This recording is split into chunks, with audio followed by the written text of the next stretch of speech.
मुकेश और पारस का बिहेवियर बहुत ही ज़्यादा बदल चुका था। उनकी हरकतें पागलों जैसी होने लगी थी और वो कभी भी कहीं भी चीखने चिल्लाने लगते थे और कहने लगते थे कि मिली मुझे भी मार डालेगी, वो मुझे बहुत ही भयानक नज़रों से घूर रही है, वो देखो वो घर के पंखे में लटक रही है। इतना सुनने के बाद उसके घर वालों के होश उड़ जाते हैं। वो इतना ज़्यादा डरने लगे थे कि मेरे बेटे को क्या हो गया है। जब से वो लड़की गायब हुई है, पारस के शरीर में बहुत सारे भयानक स्क्रैच पड़े थे, वो नाखूनों के निशान थे। टीचर कुछ समझ नहीं पाते हैं, तो चलिए कहानी स्टार्ट करते हैं। ये कहानी 3 दोस्तों की है, अनिकेत, पारस और मुकेश। ये तीनों दोस्त बहुत ही ज़्यादा बेस्ट फ्रेंड थे और दिल्ली में ही रहा करते थे और दिल्ली में अपनी पढ़ाई कर रहे थे। ये इंटर के स्टूडेंट हैं और जब ये अपनी पढ़ाई कर रहे थे तो ये एक अच्छे फैमिली से बिलोंग करते हैं।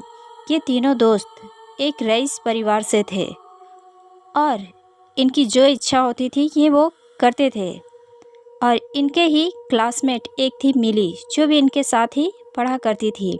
ये तीनों दोस्त कभी कभी ड्रिंक भी कर लिया करते थे और इनके घर वालों को इसकी खबर नहीं होती थी। एक दिन मिली ने उन्हें नशा करते हुए देख लिया था। मिली उन पे गुस्सा करती है, तुम लोग ये क्या कर रहे हो, ये करना गलत है, तुम लोग ये सब मत करो। इन तीनों के दिमाग में एक बहुत ही भयानक सी योजना चलने लगी थी जिसकी जानकारी मिली को नहीं थी। एक दिन अचानक से मिली कहाँ गायब हो जाती है, किसी को कुछ भी नहीं पता होता है। मिली के घर वाले बहुत परेशान थे। बात पुलिस तक चली जाती है। पुलिस हर जगह छानबीन करती है लेकिन मिली का कहीं भी अता पता नहीं चलता है। इधर मिली को गायब हुए कुछ दिन ही हुए थे कि अनिकेत जो है वो अपने दोस्त से कहता है कि मुझे मिली दिखाई दी है, वो बहुत गुस्से में है, ऐसा लग रहा है कि वो मुझे मार देगी। तो पारस और मुकेश उसका मजाक बनाने लगते हैं और कहते हैं तेरा दिमाग ख़राब हो गया है, वो कहाँ से आएगी। अनिकेत दौड़ता हुआ टेरेस की ओर जाने लगता है और वो कहता है वो देख वो वहाँ पे खड़ी है, तुम लोगों को नहीं दिख रही है, अब भी मैं दिखाता हूँ, मैं उसके पास जाता हूँ, मुझे उससे डर नहीं लगती है। और ये दौड़ता हुआ वहाँ तक चला जाता है। पारस और मुकेश नीचे से ही उसे देख रहे थे कि तभी अनिकेत जो है वहाँ से छलांग लगा देता है और वहाँ से गिरने के साथ ही उसकी मौत हो जाती है क्योंकि उसने 3rd फ्लोर से छलांग लगाई थी। पूरे स्कूल में हड़कंप मच जाती है। पुलिस हर तरह से छानबीन करती है पर उन्हें सुसाइड का कोई भी कारण पता नहीं चलता है। पारस और मुकेश बहुत ही ज़्यादा डिस्टर्ब हो चुके थे। इन दोनों के बिहेवियर में बहुत ही ज़्यादा बदलाव आ चुकी थी। पारस जब 8 दिन तक घर पे था तो वो अजीब अजीब हरकतें करने लगा था। वो अचानक से रात में उठ करके चीखने चिल्लाने लगता था और बात इतनी बढ़ गई थी कि वो दिन में भी जब खाना खाता था तो उसका बिहेवियर पूरा चेंज हो चुका था। उसकी माँ ये देख करके काफ़ी डरने लगी थी। वो बार बार कहता था कि मिली मुझे घूर रही है, वो मुझे मार देगी, वो मेरा पीछा नहीं छोड़ रही है, माँ देखो वो पंखे से लटक रही है, मुझे बहुत डर लग रहा है, उसकी आंखें बहुत भयानक है, वो मुझे डरा रही है। और वो अपने माँ के पल्लू में छिप जाता है। उसकी माँ बहुत ज़्यादा डर जाती है। पारस बहुत ज़्यादा घबराया हुआ और बहुत बेचैन रहने लगा था। उसकी माँ कुछ कर पाती इससे पहले ही पारस खुद को नुकसान पहुँचाने लगा था। एक दिन पारस स्कूल में अपने क्लास में बैठा हुआ था कि तभी वो ज़ोर ज़ोर से चीखने चिल्लाने लगता है। टीचर जब वहाँ पहुँचते हैं तो वो ये देखते हैं कि पारस के शरीर पे जगह जगह पे स्क्रैचेस थे। ऐसा लग रहा था कि किसी ने उसे नाखूनों से खरोच दिया है। वो पारस से कहते हैं कि तुम क्यों चीख चिल्ला रहे थे। वो कहता है कि मिली मुझे मार डालेगी। ये मिली ने ही किया है, उसने मुझे ज़ोर ज़ोर से अभी मारा है और उसने मेरे पूरे शरीर में नाखूनों से खरोच दिया है। ये सब मिली का ही काम है। अभी मिली यहीं थी और आप लोगों को देख करके वो यहाँ से चली गई। ये सुनने के साथ ही टीचर्स एक दूसरे का मुंह देखने लगते हैं और कहते हैं कि ये क्लासमेट थी, शायद इसके लिए इनके दिमाग पे बहुत गहरी छाप पड़ी है, लेकिन ये नाखूनों के निशान इसके शरीर पे कहाँ से आए। पारस की माँ कहती है कि मैंने इसे डॉक्टर से दिखलाया लेकिन कोई फ़ायदा नहीं हुआ है। ये रात में अजीब हरकतें करने लगता है।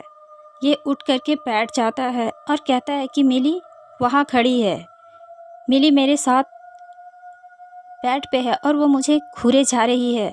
वो कहती है कि मैं तुम्हें मार डालूँगी, मैं तुम्हें नहीं छोड़ूँगी। पारस डरा डरा सा रहने लगा था और यही हाल मुकेश का भी था।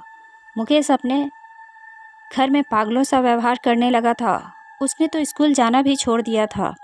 वो घर में ही खुद को लॉक कर चुका था। एक दिन उसकी माँ उसके कमरे में जाती है तो वो देखती है कि पारस जो है अपने हाथ की कलाई को काट रहा है और ये देखते ही उसकी माँ बहुत ज़्यादा डर जाती है और वो उसे रोकती है। और पारस अजीब सी नज़रों से अपनी माँ को देखता है और गुर्राने लगता है और वो गुर्राते हुए कहता है, मैं इसे नहीं छोड़ूंगी। उसकी आवाज़ बहुत चेंज हो चुकी थी। पारस जो है अपना सर जोर जोर से दीवार में मारे जा रहा था। उसकी माँ ने किसी तरह से उसे कंट्रोल किया। मुकेश की माँ को अपने घर में किसी और के होने का एहसास होने लगा था। वो जब सोई रहती थी तो उसे लगता था कि उसके घर में कोई घूम रहा है। वो डरने लगी थी।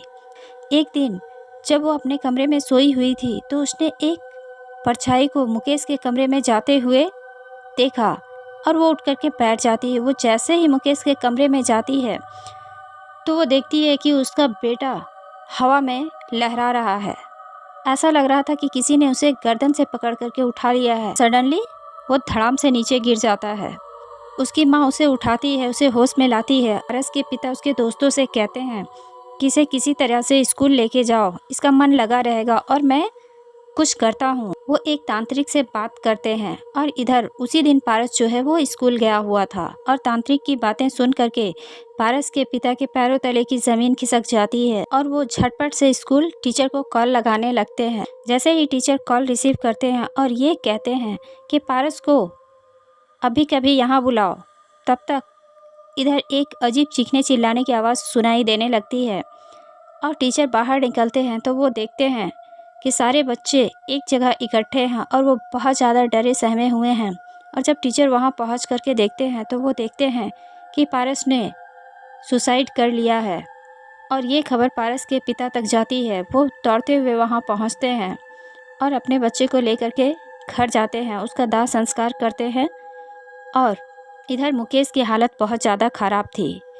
मुकेश रूम से निकल ही नहीं रहा था और वो कभी हंस रहा था तो कभी रो रहा था। मुकेश की माँ ने ये सुना कि पारस ने सुसाइड कर लिया है तो उसकी माँ को अब चीज़ें समझ आने लगी थी। उसे ऐसा लगने लगा था कि ये कोई नॉर्मल चीज़ नहीं है। मुकेश की माँ की धड़कनें उस समय तेज़ हो जाती है जब वो अपने बेटे के कमरे से किसी की रोने की आवाज़ सुनती है। उस कमरे से एक बहुत ही भयानक और डरावनी आवाज़ सुनाई दे रही थी। उसकी माँ उठ करके बैठ जाती है और उसके पिता को उठाने की कोशिश करती है लेकिन वो नहीं उठते हैं। तो वो दौड़ती हुई मुकेश के कमरे तक पहुंचती है। जब वो वहां पे पहुंचती है तो दरवाजे से अंदर झांक करके देखती है तो अंदर के नज़ारे को देख करके उसके होश उड़ जाते हैं। उसके पैरों तले की ज़मीन खिसक जाती है। उसका बेटा डर से सहमा हुआ बेड पे दुबका हुआ था और उसी बेड के ऊपर सीलिंग पंखे से किसी लड़की का साया लटका हुआ था। ये देखते ही उसके माँ के मुंह से चीख निकल जाती है और उसका पिता उठ करके बैठ जाता है और दौड़ता हुआ वो अपने बेटे के कमरे तक आता है। जब वो वहाँ पहुँचते हैं उसका बेटा डर से थर-थर काँप रहा था और सिर्फ इतना ही कह पा रहा था कि मिली मिली। ये शब्द सुनते ही उसके माँ और वो उसके पिता से कहती है कि हमें अभी के अभी यहाँ से निकलना होगा, हम अपने बेटे को तिल तिल मरते नहीं देख सकते हैं। और वो लोग एक तांत्रिक को कॉल करते हैं तो वो तांत्रिक कहते हैं कि तुम लोग अभी के अभी मेरे पास आओ। और ये लोग अपनी कार निकालते हैं और उसे ले करके जाने लगते हैं। जब ये लोग कार में एंटर करते हैं तो उसकी माँ ने देखा कि एक साया वो भी उस कार में एंटर कर जाती है। उसकी बेटे की आंख लाल हो जाती है और जब गाड़ी चल रही थी तो वो उस गाड़ी से कूदने की पूरी कोशिश कर रहा था। ऐसा लग रहा था कि वो कूद करके अपनी जान दे देगा। उसके पिता से अपने बेटे को संभाल पाना मुश्किल होने लगा था। तो उसकी माँ एक जगह गाड़ी रोकती है और तांत्रिक बाबा को कॉल करती है तो वो वहीं से मंत्र पढ़ना चालू करते हैं और इधर मुकेश निढाल हो जाता है। ये लोग वहाँ जब पहुँचते हैं तांत्रिक देखते ही कह देते हैं कि तू इसे क्यों लेकर के आई है, तेरे बेटे का मर जाना ही अच्छा होगा। इसने जो कुकर्म किए हैं उसकी सज़ा मौत से भी ज़्यादा होनी चाहिए। मैं इसे नहीं बचाऊंगा, मैं इसे क्यों बचाऊं? तो उसकी माँ उसके पैरों में गिर जाती है और कहती है कि बाबा आप ये क्या कह रहे हो, मेरे बेटे ने ऐसा क्या कर दिया है। तो वो कहते हैं कि तू अपने बेटे से ही पूछ कि इसने क्या किया है। उसकी माँ अपने बेटे से पूछने लगती, बता तूने उसके साथ क्या किया है और वो कहाँ है। जब से वो लड़की गायब हुई है उस समय से तुम्हारे 2 दोस्तों की मौत हो चुकी है और तीसरी बारी तुम्हारी है। तो मुकेश रोने लगता है और वो कहता है कि हाँ, हम लोगों ने उसके साथ बहुत गलत किया। मैंने उससे कहा कि तुम्हारी बहन टेरेस पे है और वो सुसाइड करने वाली है, तो वो दौड़ती हुई टेरेस पे चली जाती है जहाँ पे कोई भी नहीं था और वहाँ मेरे 2 दोस्त मौजूद थे। उन लोगों ने वहाँ उसे पकड़ करके वॉशरूम में बंद कर दिया और हम तीनों ने उसके साथ रेप किया और रेप करने के बाद उसे जान से मार डाला। वो रोती रही, बिलखती रही, लेकिन हम लोगों ने उसकी एक नहीं सुनी और उसे मारने के बाद पारस अपनी बाइक लेकर के आया और हम लोगों ने उसे पीछे वाले रास्ते से निकाल करके सीधा उसे ले जा कर के जंगल में एक जगह फेंक दिया। ये सुनने के बाद उसकी माँ वहीं पे रोने लगती है और कहती है कि ये तूने क्या किया। उसके घर वालों को ये तक पता नहीं है कि उसकी बेटी कहाँ है और तुम लोगों ने इतनी बड़ी गलती कर दी जिसकी वजह से वो तुम्हारे पीछे पड़ी हुई है। वो तुम्हें भी नहीं छोड़ेगी। अब मैं क्या करूँगी, मेरा एक ही बेटा है, मैं कहाँ जाऊँ, मैं क्या करूँ।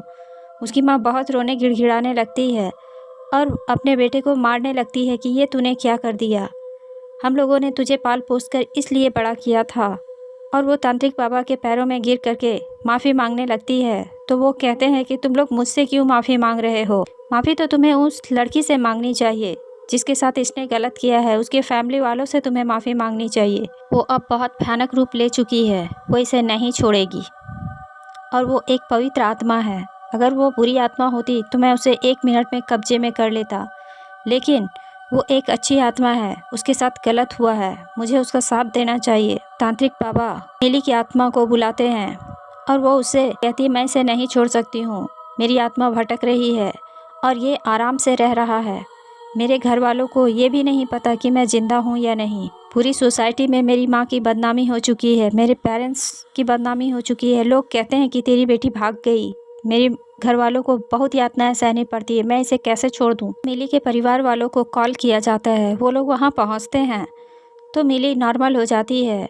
उसके परिवार वाले बहुत फुट फुट कर रोने लगे थे और इधर तांत्रिक बाबा जो हैं वो मिली को बहुत समझाते हैं और बहुत मनाने के बाद वो मान जाती है। वो कहते हैं कि तुम्हारी मुक्ति कराना ज़रूरी है और उसे ये दिलासा दिलाया कि मैं तुम्हारी आत्मा को मोक्ष दिलाऊंगा, मैं तुम्हें इस संसार में भटकने नहीं दूंगा। तब जा कर के मिली शांत होती है और मुकेश के माँ बाप को ये कह कर के तांत्रिक बाबा भेज देते हैं कि जाओ, तुम्हारे बेटे को सज़ा मिलनी चाहिए, इसे ले जा कर के सीधा पुलिस के हवाले कर दो। तो thanks for watching this story guys. अगर आपको हमारी ये स्टोरी अच्छी लगी हो तो प्लीज़ लाइक एंड सब्सक्राइब ज़रूर कीजिएगा।